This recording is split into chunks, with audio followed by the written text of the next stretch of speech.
P माझा, उघडा डोळे बघा नीट. चितळे बंधू, आपुलकीचं आणि चवीचं नातं 75 वर्षांचं.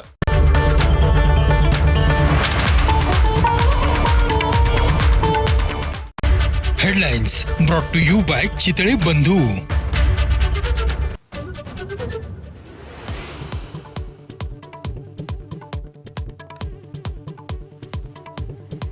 पीएनबी घोटाळा प्रकरणातील फरार आरोपी मेहुल चोक्सीला अटक. भारताच्या विनंतीनंतर बेल्जियम पोलिसांची कारवाई.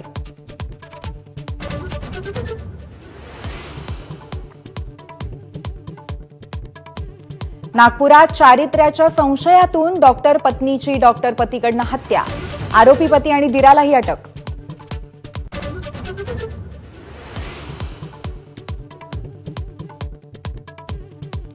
गुजरातच्या सीमेवरती 1800 कोटींचे 300 किलो ड्रग्ज जप्त. तटरक्षक दल आणि गुजरात एटीएसची कारवाई. ड्रग्ज मेथॅम्फेटामाइन असण्याचीही शक्यता.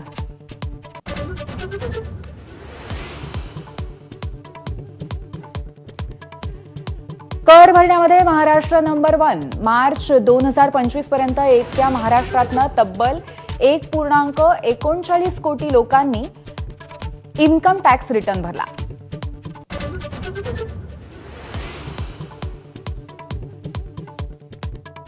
रायगडचा पालकमंत्री आपणच होणार. अमित शहांच्या भेटीनंतर एकनाथ शिंदेंनी तातडीने मुंबईला बोलावल्यानंतर भरत गोगावलेंची प्रतिक्रिया.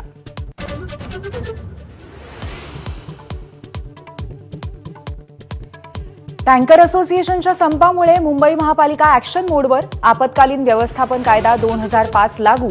बीएमसी विहिरी आणि कूपनलिका ताब्यात घेणार.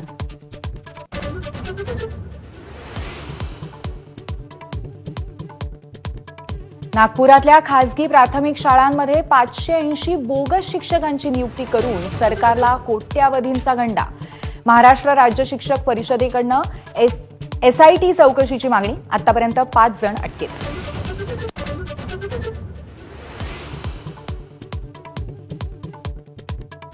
महाराष्ट्रात 2 दिवसामध्ये अवकाळी पाऊस. हवामान विभागाचा इशारा. तर अनेक ठिकाणी गारपिटीचा तडाखा बसण्याचाही अंदाज.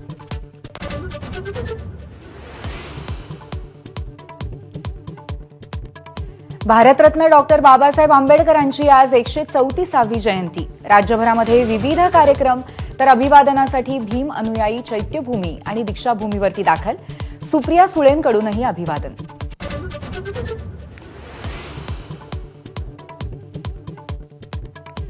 संसद भवनातल्या प्रेरणास्थळावरती डॉक्टर बाबासाहेब आंबेडकरांच्या जयंतीचा कार्यक्रम. राष्ट्रपती द्रौपदी मुर्मू, पंतप्रधान मोदी, खासदार राहुल गांधींकडनं महामानवाला अभिवादन.